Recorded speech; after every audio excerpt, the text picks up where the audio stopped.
This is an essay from Trip Substack titled The Allure of the Screen and the Erosion of the Soul: Smartphones, Fascination, and the Call to Contemplation. For more content like this, visit processthis.substack.com.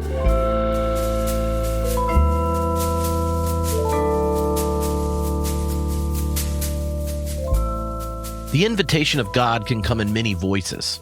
Recently, my son, Elgin's voice had a divine tenor and called me into the Lenten season in a profound way. It started with a school essay he wrote advocating for phone-free schools, organizing his argument around the educational, psychological, and social impacts of smartphones on teenagers. He methodologically assembled the research, demonstrating their harmful effects. His conclusion was devastating in its clarity. At some point, we're going to look back and wonder why we allowed smartphones in schools, just like we realized schools shouldn't have smoking sections. What struck me in a convicting way was his observation that the presence of smartphones means your assessment of other people and the demand to perform yourself is just always there, so you're never really alone. This insight from a teenager provoked my own self-examination. He even shared a conversation on how he wished youth group was phone-free, because so many spend half the time looking at their phones and never really get to know each other or get past the surface. In response, I made a simple Lenten commitment: no social media until everyone's asleep in the house. The result has been transformative, yet I frequently catch myself reflexively reaching for my phone, revealing how deeply this habit has been wired into my daily rhythms. This experience has led me to consider the profound distinction between contemplation and fascination, between engagement that deepens our humanity and the hypnotic allure of screens that leaves us, as philosopher Immanuel Kant might describe, like flowers fluttering against mirrors, mistaking reflections for reality, while depleting our capacity for genuine connection. Like an evolutionary adaptation that's outlived its usefulness, our relationship with smartphones has morphed from tool to tyrant. Watch any airport waiting area, subway car, or family dinner, and you'll witness the same tableau. Heads bowed, faces bathed in blue light, thumbs sliding across glass with liturgical regularity. The smartphone has become our constant companion, promising connection, knowledge, and entertainment in a pocket-sized package. What if this digital revolution is exacting a steep price on our inner lives, and we haven't paused to think about or discern the habits forming us? Two recent conversations with Kevin Hart and Norman Wurzba intersected in my mind as I've been processing my social media fast this Lent. Hart describes how the very devices meant to connect us are fostering a culture of fascination, while eroding what Wurzba identifies as our capacity for resonance and attentiveness, qualities essential to contemplative practice and meaningful connection. What if smartphones, through their seductive and attention-fragmenting design, pose a significant threat to our spiritual life by habituating us to patterns of engagement antithetical to contemplation, necessitating the intentional cultivation of contemplative practices as an evolutionary counter-strategy against our digital addiction? Between contemplation and fascination. I'm just 2 weeks into my social media fast, and Kevin Hart's contrast between contemplation and fascination is increasingly compelling and revealing of my unexamined tech habits. For Hart, contemplation and fascination are two different ways of attending to the moment that shape not just our spiritual lives, but our very experience of being human. Hart describes contemplation as mental prayer, raising the mind to God. When I first encountered this definition, it was in class on the Christian contemplative tradition with Father Sam at Wake Div. There I discovered it was both ancient and revolutionary. What Hart is talking about isn't just a religious technique, but a fundamental quality of attention, one that involves emptying the mind of images and concepts. In the Christian tradition, this emptying creates space for divine presence, but I found this quality of attention invigorating in other contexts, when reading poetry, walking in nature, or truly listening to another person. What makes our contemplation so powerful is its freedom. When we contemplate, Hart tells us, our gaze moves freely around its objects, spiraling inward toward deeper understanding. We can approach from multiple angles, following genuine curiosity rather than compulsion. There's a spaciousness to contemplative attention that feels increasingly rare in our digital age. I think of the hours I've spent with certain sacred text or watching patterns of light change across the lake fishing, time that left me feeling not depleted but refreshed, not emptied but filled. By contrast, Hart describes fascination as a state where our gaze is trapped and preoccupied with a particular image, unable to disengage itself. The word's Latin root suggests being under a spell, possibly a malevolent one. Ancient cultures used objects of fascination to deflect the evil eye, a fascinating etymological connection in our era of endlessly fascinating screens. I'm recognizing this trapped quality of attention in my own relationship with technology, the difference between being present to the moment versus getting caught in what can become a 30-minute scroll through social media feels precisely like the distinction Hart's making. In one state, I remain free. In the other, something about my attention becomes fixed, constrained, spinning in circles that lead nowhere. Kant captured this quality of fascination beautifully when he compared it to, quote, a bird that flutters against a mirror in which he sees his reflection and at one moment takes it for a real bird, at another, not. I shared this image in a conversation with Bo on the Theology Nerd Throwdown recently, and the chat blew up with people who resonated with the description. We've all experienced that fluttering, the frustrated engagement with something that promises substance but delivers only surfaces, leaving us in a state that prevents sound judgment or deeper understanding, connection, these type of things. What strikes me most about Hart's analysis is how it frames the aftermath of these different modes of attention. After contemplation, we return to ordinary awareness, feeling enriched, with new insights and connections. After fascination, we come back feeling oddly depleted and dry, a sensation I've experienced countless times after my attention was hijacked by the infinite scroll. It's as though fascination mimics engagement while actually preventing it, offering stimulation without nourishment. I brought this up in a recent conversation with a group of clergy and asked how many recognize this distinction in their own experience, and nearly every hand went up. One pastor described her struggle to maintain contemplative practice when her phone was nearby, saying, quote, even when it's silent, I find my attention drawn to it, wondering just what might be happening. Another spoke of instituting tech-free Sabbath hours to reclaim the capacity for deeper attention the spiritual practice requires. What's at stake here isn't just spiritual well-being, but our fundamental relationship to reality. When fascination becomes our dominant mode of engagement, it increasingly has in our digital ecosystem, we risk losing the capacity for deeper attention that makes meaning possible. The bird continues to flutter against the mirror, mistaking reflection for substance, exhausting itself without progress. Hart's distinction reminds us that how we attend shapes who we become. In a world increasingly designed to fascinate, cultivating contemplative attention becomes not just a spiritual practice, but an act of resistance, a reclaiming of our capacity to engage with reality in ways that deepen rather than deplete our humanity. The Digital Trap: How Smartphones Hollow Out Our Humanity. If Hart helped me reflect on how the smartphone has recreated our habits of attention and the way it diminishes our internal life, Norman Wurzba's helped me name its impact on our social life. In a sense, the unexamined adoption of our smartphone companion created a digital trap that's hollowing out our humanity. Consider the quantity of what Wurzba calls hollow connections that are increasingly ubiquitous in our daily life. Smartphones promise unprecedented connectivity, but deliver a peculiar form of isolation. It's as if we've been sold a nutritional supplement that actually depletes essential vitamins. The evolutionary psychologist might note that we've adapted over millennia for face-to-face interaction with its complex interplay of vocal tones, facial expressions, pheromonal signals.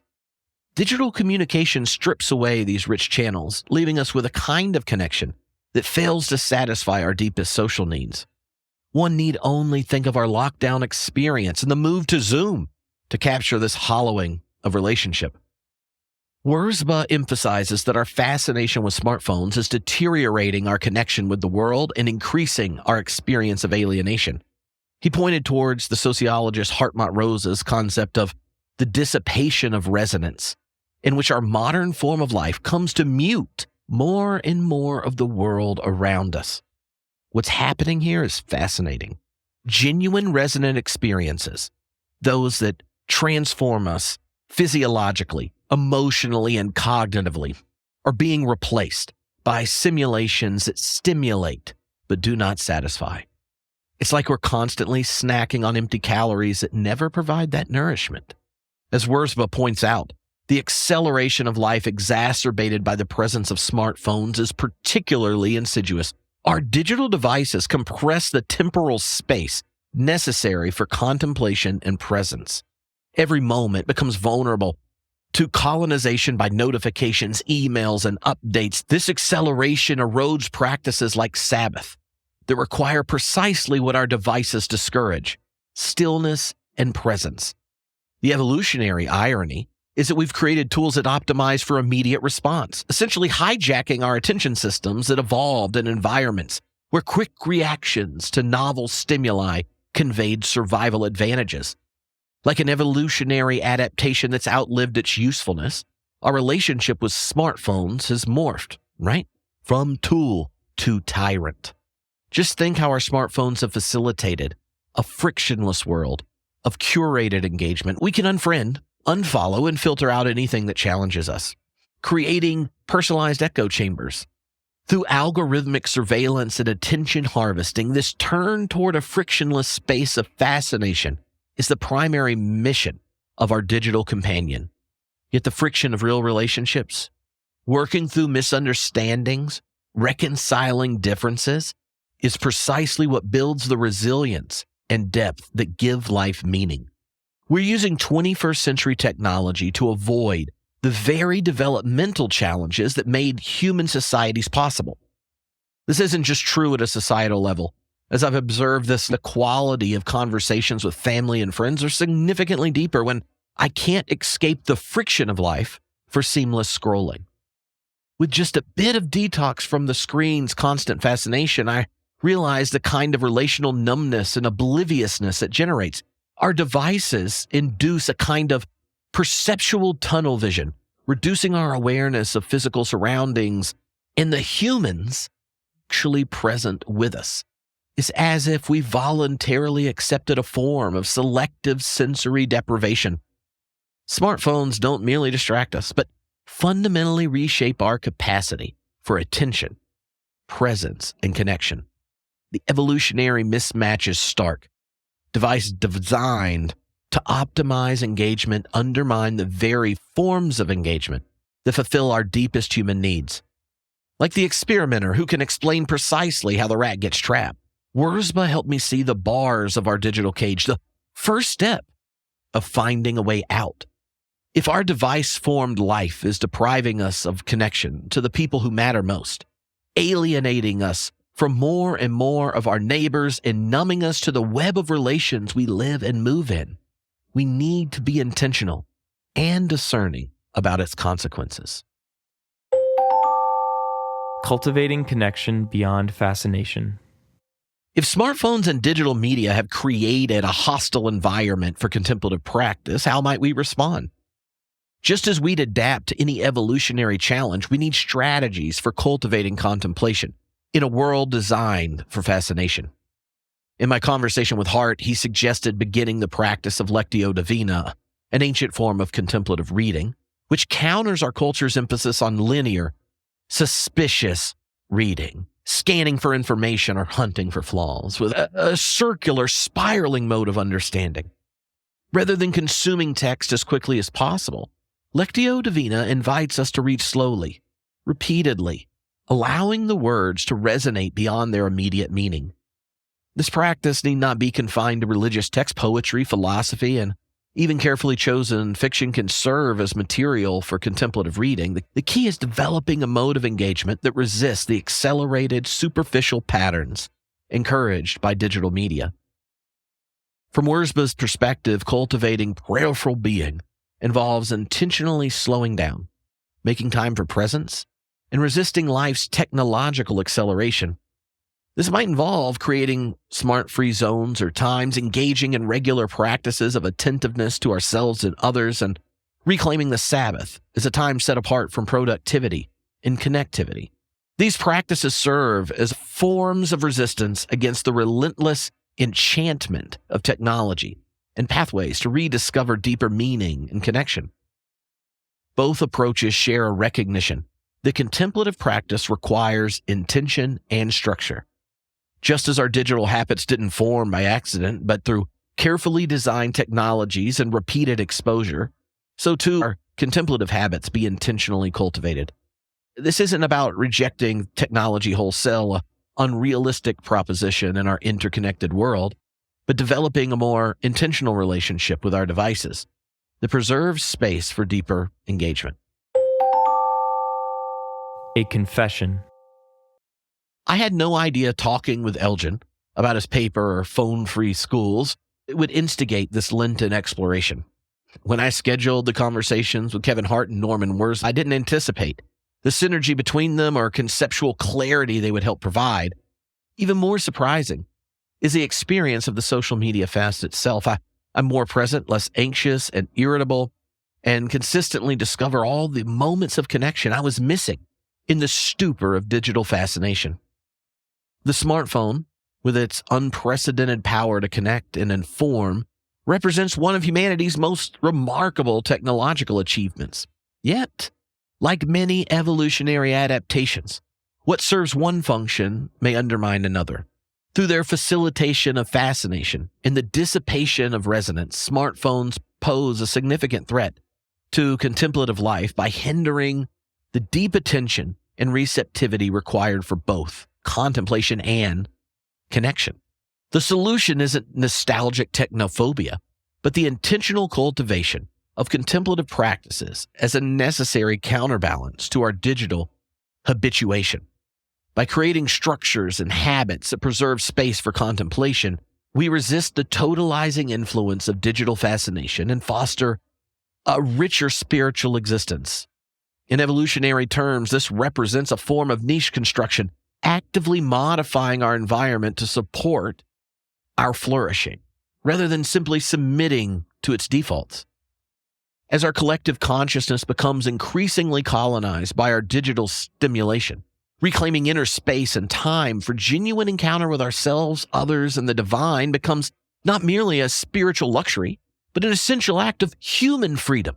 The question facing us isn't whether to embrace or reject technology, but how to engage it in ways that enhance rather than diminish our capacity for the contemplative life that's long been recognized as essential to human flourishing. In the midst of the digital age's relentless enchantment, the simple practices of contemplation and attentive connection may prove to be our most revolutionary tools. You know what's really striking? My teenager figured this out before I did. Thank God for Elgin.